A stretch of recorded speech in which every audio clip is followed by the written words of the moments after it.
Bonjour tout le monde, ici et au loin. Ça fait toujours du bien de chanter de la fidélité de Dieu envers nous. Alors ce matin, j'aime lire quelques versets dans le livre d'Ésaïe, le prophète Ésaïe au chapitre 40. Je ne vais pas lire tout le chapitre, mais je suggère qu'à la maison, vous pouvez le faire. C'est un chapitre merveilleux. Mais nous lirons quelques versets à partir de verset 8 ou 9, pardon. Alors, Ésaïe 40, verset 9. Monte sur une haute montagne, Sion, pour publier la bonne nouvelle. Élève avec force ta voix, Jérusalem, pour publier la bonne nouvelle. Élève ta voix, ne crains point. Dis aux villes de Juda, voici votre Dieu. Voici le Seigneur, l'Éternel, vient avec puissance, et de son bras il commande. Voici le salaire est avec lui, et la rétribution le précède.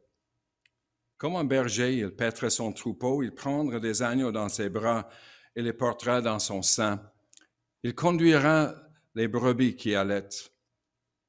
Qui a mesuré les eaux dans le creux de sa main, pris les dimensions des cieux avec la paume, et ramassé la poussière de la terre dans un tiers de mesure? Qui a pesé les montagnes au crochet et les collines à la balance? Qui a sondé l'Esprit de l'Éternel et qui l'a éclairé de ses conseils?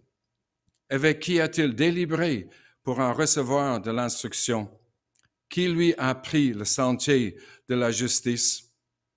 Qui lui a enseigné la sagesse et fait connaître le chemin de l'intelligence? Voici, les nations sont comme une goutte d'un seau. Elles sont comme de la poussière sur une balance. Voici, les îles sont comme une fine poussière qui s'envole. Jusqu'à là, la lecture de la parole de Dieu. Alors, prions. Notre Père céleste, nous ouvrons ta parole ce matin. Et tu nous as laissé cette parole pour notre instruction et pour notre encouragement. Tu nous as donné cette parole qui nous transforme. Je viens ce matin dans la faiblesse, mais ta parole est vivante, efficace et puissante. Tu te révèles à nous dans ta parole. Applique ta parole à nos cœurs par ton Esprit Saint, afin que nous puissions voir combien tu es grand et digne d'adoration et de louange. Pour la gloire de ton nom. Amen. Si j'avais commencé au verset 1, on peut voir que ce chapitre commence avec des mots merveilleux.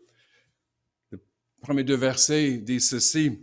« Consolez, consolez mon peuple, dit votre Dieu. Parlez au cœur de Jérusalem et criez-lui que sa servitude est finie, que son iniquité est expiée, qu'elle a reçu de la main de l'Éternel au double de tous ses péchés. » Je pense que ça sonne comme la musique dans l'oreille. Le premier 39 chapitres d'Ésaïe, on parle beaucoup des égarements, beaucoup de punitions à venir. Et Ésaïe, il prédit l'exil parce que ce peuple sera amené en exil. Mais à partir du chapitre 40, c'est une tournure de pensée, si vous voulez. Il parle surtout pour l'avenir, pour le retour de l'exil. Et c'est un exil qui va durer 70 ans. Mais heureusement, un exil c'est le résultat d'infidélité et d'idolâtrie d'Ésaïe, d'Israël, mais aussi un exil qui aura une limite. Dieu dit, vous serez amenés 70 ans et après ça, je vais vous ramener. Et Dieu l'a fait. Dieu ramènera son peuple dans leur pays. Leur punition est accomplie. C'est un sujet de joie et d'espérance.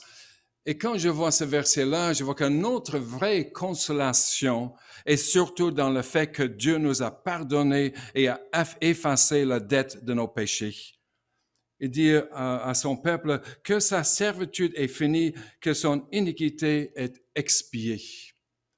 Quelle plus grande bonne nouvelle à annoncer aujourd'hui que par Jésus-Christ, nos péchés peuvent être expiés, enlevés, et ça nous donne le droit, le privilège de venir dans la présence de Dieu lui-même, ce grand Dieu parfait, saint, qui ne peut pas tolérer le péché.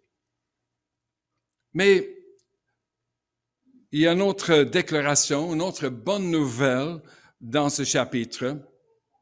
Alors, dans le verset 9, il dit « Monte sur une autre montagne, Sion, pour publier la bonne nouvelle. Élève avec force ta voix, Jérusalem, pour publier la bonne nouvelle. Élève ta voix, ne crains point. » C'est quoi cette bonne nouvelle? Il dit « Dis aux villes de Juda, voici votre Dieu. Voici le Seigneur l'Éternel vient avec puissance et de son bras il commande. Voici le salaire avec lui et la rétribution le précède. » Comme un berger, il paîtra son troupeau, il prendra les agneaux dans ses bras, il les portera dans son sein, il conduira les brebis qui allaitent. C'est une nouvelle qui doit être annoncée à haute voix. Voici votre Dieu. Et entre parenthèses, dans les temps que nous vivons, ces temps plutôt difficiles, des restreintes, on aimerait, même ici, pouvoir se lever chanter sans masque, ça va venir. Peut-être avant que le gouvernement dit qu'on peut le faire, mais enfin, il y a des contraintes partout. Quand on va sur le plan politique, ça ne va pas meilleur non plus dans le monde. Le monde ne va pas de bien en bien, c'est dans l'autre direction. Et pour nous, les enfants de Dieu, pour nous, les chrétiens, on doit toujours se dire, voici votre Dieu. Dieu est en contrôle. Même si on ne voit pas toujours, si on le doute parfois, et qu'on a chanté Dieu fidèle. Dieu est fidèle. Et c'est une nouvelle à annoncer. Mais la première partie de cette annonce n'est pas vraiment une bonne nouvelle. C'est une bonne nouvelle que Dieu revient. Et que Louise a souligné ce matin, Jésus va revenir. C'est une certitude.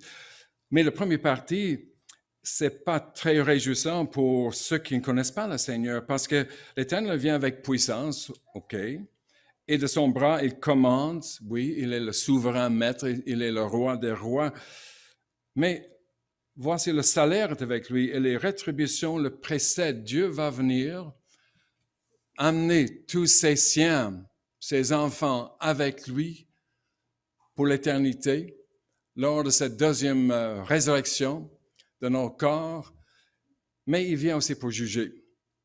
Et pour ceux qui ne connaissent pas le Seigneur, ça serait un jour terrible de rencontrer Dieu, mais Dieu comme juge et pas comme sauveur. Mais ce matin, j'aimerais surtout mettre l'accent sur le verset 11.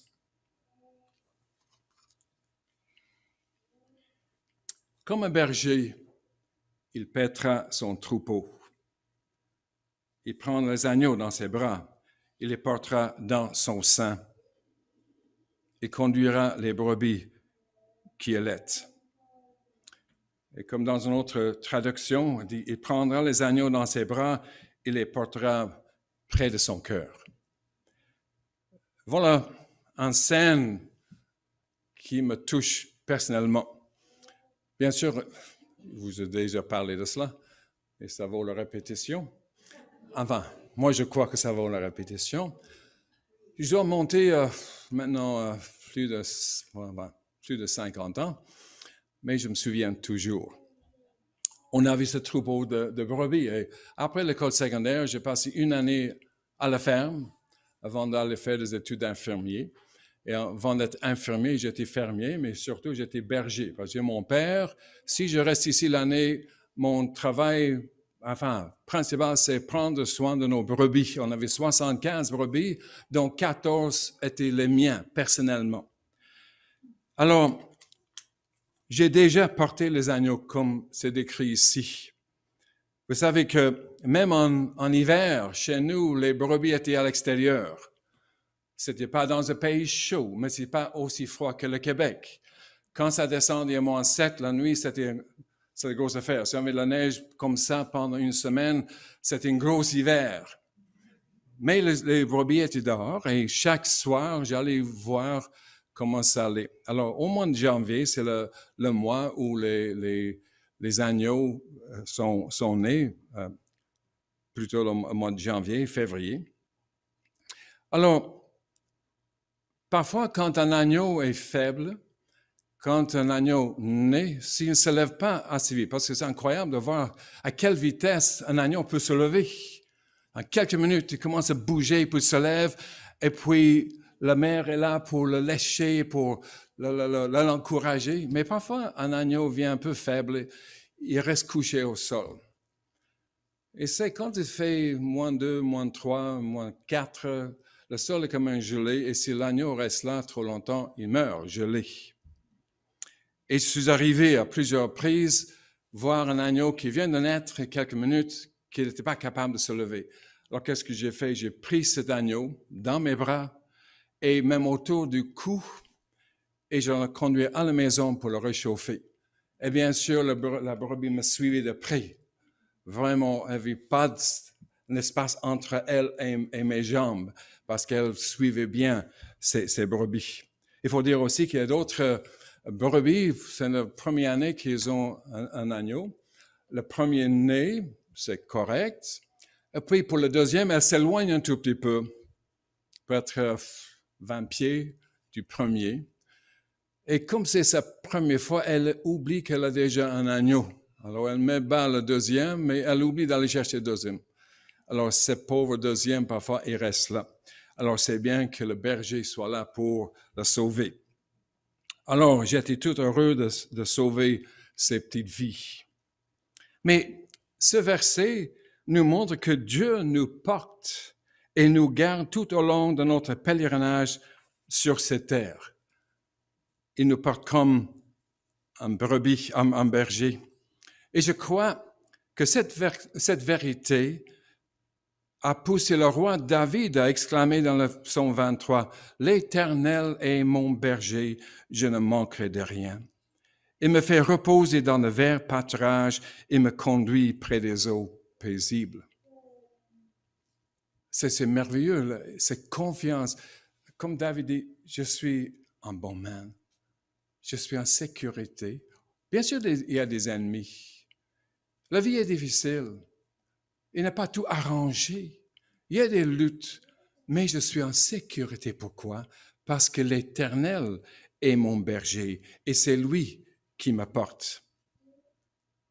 Jusque-là, c'est correct, mais une question me vient à l'esprit, parce que souvent on voit Dieu avec des yeux humains. Quand on parle de Dieu notre Père, parfois on le compare à notre Père terrestre. Parfois c'est merveilleux, parfois c'est pas si merveilleux que cela. Mais cette question me vient à l'esprit.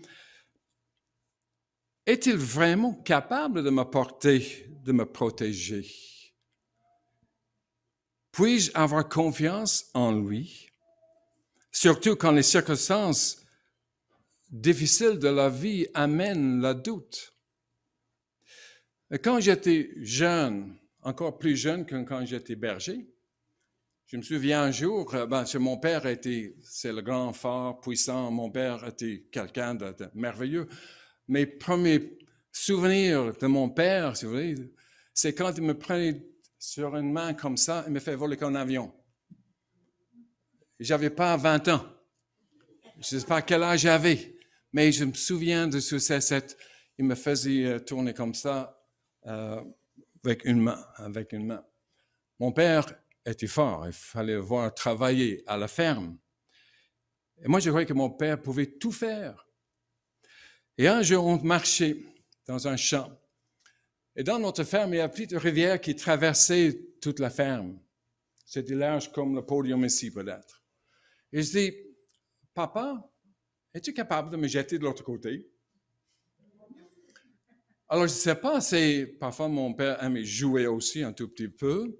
Il aurait pu dire, « Mais Albert, sois sage, ne sois pas ridicule. » Il dit, « Viens ici. » Et comme à ce moment-là, je n'avais pas 12 ans, alors avant 12 ans, tu portes toujours de pantalons courts, hiver comme été, comme... Ouais. Alors, il m'a pris par l'épaule et par le pantalon. Il m'a fait 1, 2, 3. Et moi, je me voyais déjà voler dans l'air jusqu'à l'autre rive. Le mois de mai, je vous assure, l'eau est glaciale. Et j'ai goûté. Il n'était pas capable de me lancer jusqu'à l'autre rive. Et puis quand je viens à un verset, oui, Dieu est mon berger, Dieu me soutient, Dieu m'apporte, mais est-il vraiment capable? Je ne sais pas si Ésaïe avait la même pensée, mais vous remarquerez, quand le verset que j'ai lu, que la scène change subitement. Et notez comment l'auteur change soudainement la scène et il nous présente Dieu dans toute sa puissance. Dieu est omniscient, il connaît toutes choses. Dieu est omnipotent, il est omniprésent, il est bien capable de nous supporter. Le verset 12, qui a mesuré les eaux dans le creux de sa main? Il parle ici des océans. Pris la dimension des cieux avec la paume. Et nous croyons que l'univers est tellement grand. Et Dieu, avec sa paume, il prend la dimension. C'est juste là pour lui. Ramasser la poussière de la terre dans un tiers de mesure. Qui a pesé les montagnes au crochet et les collines à la balance? Personne, sauf Dieu. Qui a sondé l'Esprit de l'Éternel et qui l'a éclairé de ses conseils? Avec qui a-t-il délivré pour en recevoir l'instruction? Qui lui a appris le sentier de la justice? Qui lui a enseigné la sagesse et fait connaître le chemin de l'intelligence? Voici les nations sont comme une goutte dans le seau. Elles sont comme la poussière sur une balance. Voici les îles sont comme une fine poussière qui s'envole. Voici votre Dieu. Et si le doute vous envahit parfois, est-ce Dieu est-il vraiment capable? Lisez le verset 26 qui dit ceci. Levez les yeux en haut et regardez, bien sûr le soir. Qui a créé ces choses? Qui fait marcher en ordre leur armée et les appelle toutes par leur nom? Par son grand pouvoir et par sa force puissante, il n'en est pas une qui fasse défaut. Le soleil se lève chaque matin et on voit tous les soirs la lune.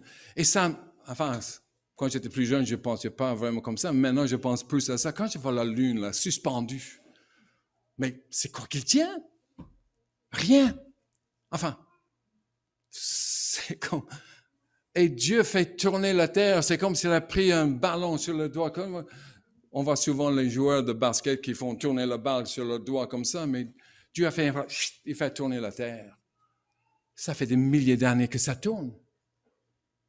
Et regardez dans un calendrier, vous allez remarquer, c'est marqué le lever du soleil, la pleine lune, la nouvelle lune, et c'est pas juste ce mois-ci, mais jusqu'au mois de décembre. C'est marqué, comment est-ce qu'ils savent ça? Parce que tout tourne rond. Il n'y a aucun qui fasse défaut. Dieu les a appelés tous par leur nom. Ça donne une petite idée de grandeur de Dieu, de sa capacité. Et c'est ce Dieu qui nous porte et pas un autre. Je peux comprendre quand Dieu, qui a créé toutes choses et qui soutient toutes choses, est bien capable de me garder. Il est puissant assez. Mais pense-t-il vraiment à nous? Ça, c'est la question. Mais est-il là quelque part dans l'univers, hors de notre portée? Quelques personnes croient que Dieu a créé l'univers. Oui, que Dieu est puissant, tout puissant même. Que Dieu nous a créés et puis il nous laisse nous débrouiller tout seul. Dieu est là quelque part. Nous sommes ici. On peut voir sa grandeur, sa puissance, mais il n'y a pas de relation entre lui et nous. Et en pensant à ceci, Ce qui me merveille le plus dans toute cette histoire, c'est que notre Dieu n'est pas quelque part au loin, mais qu'il est venu vers nous. Ce grand Dieu est descendu à notre niveau. Le souverain, le Dieu souverain sur toute chose est le Dieu du verset 11, le berger qui nous porte. Jean, dans son évangile, le dit si clairement. Au commencement était la parole, et la parole était avec Dieu, et la parole était Dieu. Elle était au commencement avec Dieu. Toutes choses ont été créées par elle, et rien de ce qui a été fait n'a pas été fait sans elle. Et voilà la bonne nouvelle pour nous aujourd'hui. La parole a été faite chair et elle habite parmi nous, pleine de grâce et de vérité. Et nous avons contemplé sa gloire, une gloire comme la gloire du Fils unique venu du Père. Le Créateur descend parmi nous dans la personne de Jésus, le Fils de Dieu, Dieu le Fils. Et Jésus lui-même a déclaré quand il est ici sur terre, « Je suis le bon berger. » Le bon berger donne sa vie pour ses brebis. Et encore, il dit, « Et voici, je suis avec vous tous les jours jusqu'à la fin du monde. » C'est vraiment extraordinaire que Dieu s'intéresse assez à nous pour venir vers nous. Il n'est pas venu seulement mourir pour nous en prenant sur lui notre punition, mais aujourd'hui, il vit pour nous. Il demeure avec nous et en nous pour nous soutenir et pour nous garder en sécurité. Tel est son amour et sa compassion pour nous. Quand je me sens faible, quand je dis je n'en peux plus, sachez, je dois savoir que Dieu est là. C'est lui qui me soutient, c'est pas nous. On n'a pas la force de garder, on n'a même pas la force de continuer sur le chemin avec lui. Mais c'est lui qui nous prend par la main, même quand on n'a plus la force, parfois même l'envie de le prendre par la main. C'est lui qui le fait. Mais j'aime cette image qu'il nous prend dans ses bras. Il nous tient près de son cœur parce qu'il nous aime. Est-ce que ça nous touche profondément? De savoir qu'un Dieu si grand t'aime assez, ce Dieu tout-puissant, il t'aime assez pour descendre, pour habiter en toi, avec toi, pour te garder, pour te soutenir. Ça, c'est notre Dieu. Voici votre Dieu. C'est pas le Dieu lointain, c'est le Dieu tout près. Comme dit le chant si bien, qui parle de cette même thème, qui dans sa gloire, merveilleuse histoire, Dieu mon sauveur descend, prend la forme d'un enfant, né dans les tables, au sien méprisable, homme de douleur, de larmes et d'agonie. Comme il s'abaisse pour que l'homme renaisse dans la nuit du péché pour nous désespérer. Dieu dans sa grandeur, écartant sa splendeur, meurt pour gagner mon âme, pour me sauver. Est-ce que cette grande réalité ne devrait-il pas susciter en nous l'adoration pour un Dieu si merveilleux, si fort, si proche de nous, ses enfants? Est-ce que cela nous donne envie de le connaître de plus en plus, de vivre pour lui, de le suivre, de lui faire confiance? Pouvons-nous dire du fond du cœur, je peux faire face à l'inconnu de demain, en sachant que Dieu est avec moi et qu'il me tient dans toutes les circonstances de la vie. Voici votre Dieu. Comme un berger, il paîtra son troupeau. Il prendra les agneaux dans ses bras et les portera près de son cœur. Il conduira les brebis qui est. À lui soit tout l'honneur, l'adoration et la gloire. Amen. Prions.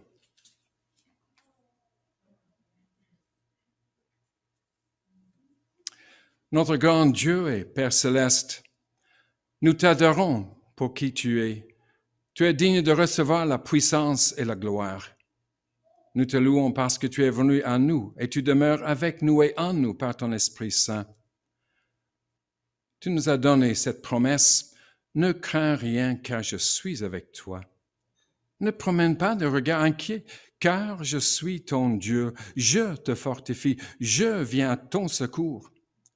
Je te soutiens de ma droite triomphante et tes promesses sont inébranlables. Seigneur, pardonne-nous, car nous doutons si souvent de ta fidélité, de tes promesses envers nous. Mais merci pour ta compassion et ta grâce envers nous. Garde-nous dans ta paix pour la gloire de ton nom. Nous te le prions au nom de notre Sauveur et Seigneur, Jésus-Christ. Amen. Alors nous allons terminer avec ce grand chant, Dieu Tout-Puissant, mais c'est ce chant qui parle de notre grand Dieu puissant, mais qui descend vers nous.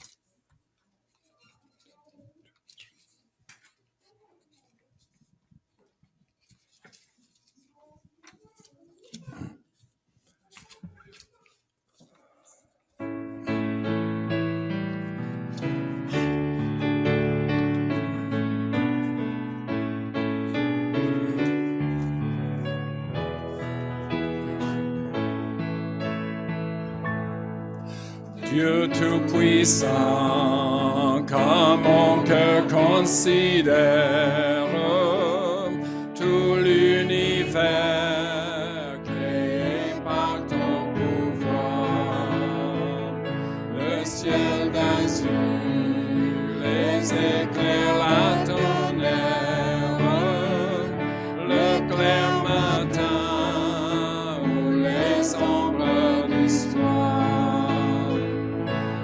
Tout mon être alors s'élève en chant, Dieu Tout-Puissant, que tu es grand. Et tout mon être alors s'élève en chant, que tu es grand, que tu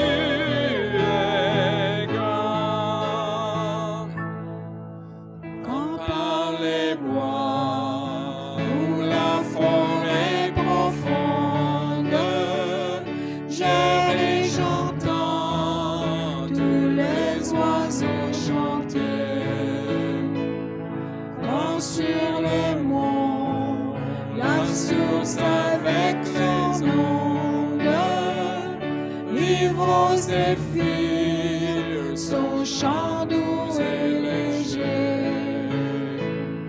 Mon cœur heureux s'écrie à chaque instant, ô Dieu d'amour, que tu es grand.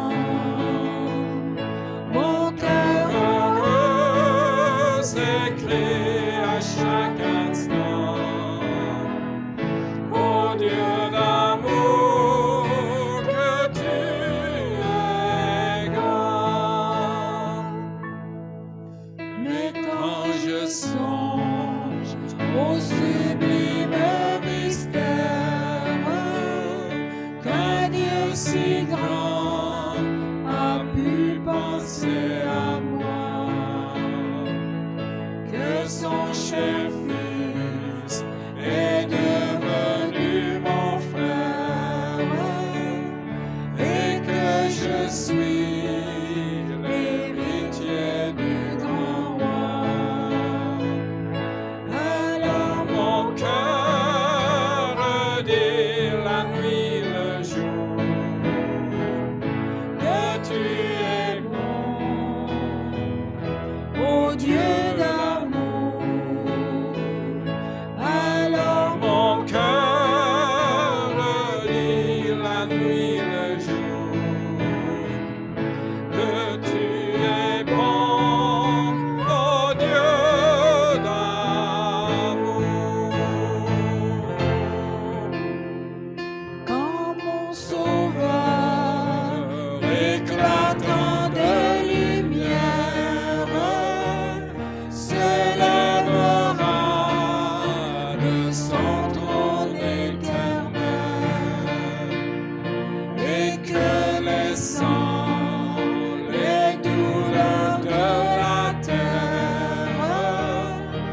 je pourrai voir les splendeurs de son ciel.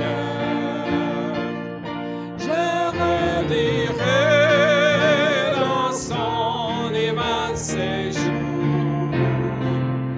Rien n'est plus grand que ton amour.